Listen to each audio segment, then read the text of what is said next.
friendship!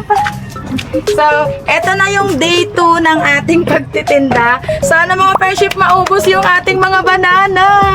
So, mga friendship, tanan! Eto na yung mga saging natin. Binalatan ko na siya sa bahay para pagdating dito, hindi na ako magbalat-balat pa. Tapos, ito yung ito yung struggle ng mga saging, mga friendship.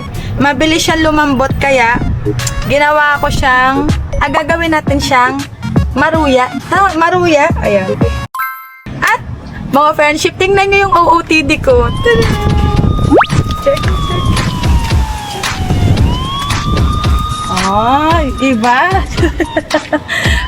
Diba para akong bumalik sa alam mo, ang ganda mo pala. Ay, iba pala yun.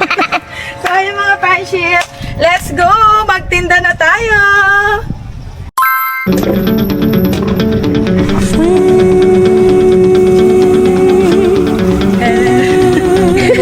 Mga friendship, tatlong maruya, tatlong banana Q.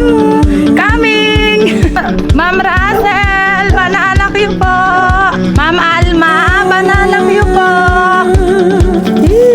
Ano yung French fries natin? Friendship, meron na tayong 5 pa-order. 5 maruya. Mga friendship, nakalimutan kong lagyan ng asukal yung maruya natin. Mga friendship, taran! May umorder ng 9 na piraso. Sabi ko naman sa inyo mga friendship magtiwala lang tayo, mauubos din yung banana Q. Yeah, hey, yeah, hey, yeah, hey, yeah, hey, yeah, hey, yeah, hey. Tara! Mga friendship. Tara! Sige, kunin ko na lang. Yay! Hi mga friendship! Nagmerienda na ako, napagod ako mga friend. So yun na nga mga friendship, good news, ubos na yung ating banana Q. Sold out na tayo. Wait lang, diyan muna. So ngayon mga friendship, kwentahin na natin kung magkano ba yung tubo or tumubo ba tayo dun sa binili nating banana Q kahapon. Ito yung kahapon, di ba mga friendship, ayan, June 18, tapos naka 18 piraso tayo. Tapos ngayon, June 19. So ang nabenta nating banana Q, ayan, nakalista lahat ng pa-order mga friendship. So 25 pieces na banana Q yung napa-order natin ngayon, plus 18 kahapon. Bali 43 pieces. 43 times, bali 25 yun mga friendship. Uy, 1,075. Tapos yung maruya natin ngayon, di ba gumawa tayong maruya? 5, 8, ayan na 9 mga friendship yung maruya natin. Yung maruya, 20 pesos lang yon, 180 plus 1,075. Naka 1,255 tayo mga friendship. Yay! So 1,255. Magkano ba yung puhunan natin kahapon? 'Di ba bumili tayo ng saging, 300 pesos. Tapos yung mantika at saka yung asukal, 260. Tapos mga friendship, hindi ako nakabili ng stick, 'di ba? Kasi meron pa tayong stick talaga.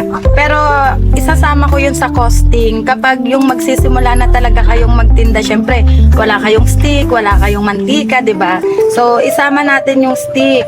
35 pesos yung bili ko doon mga friendship.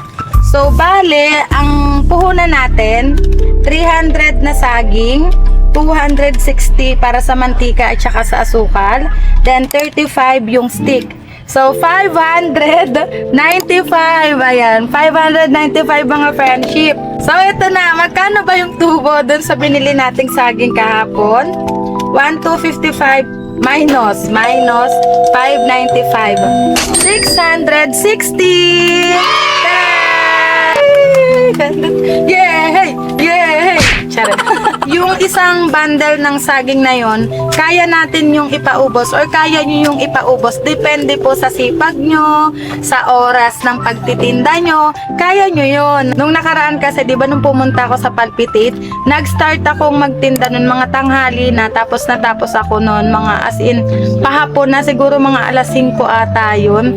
Tapos syempre, inisa-isa ko yung mga bahay-bahay, kaya basta parang mga nasa 80 pieces yata yung naubos ko nun. Hindi ko na maalala, basta marami ako naubos na saging nung araw na yon. So, ayun mga friendship, hindi siya ganun kalakihan at yun nga, ito yung realidad. Hindi nyo agad makukuha yung tubo mga friendship kasi hindi naman araw-araw paldo. Pero, kaya nyo yan, 'di ba? Kahit maliit, okay na yun kesa nag-iintay tayo sa bigay ng kaibigan, ng pamilya, or ng kakilala.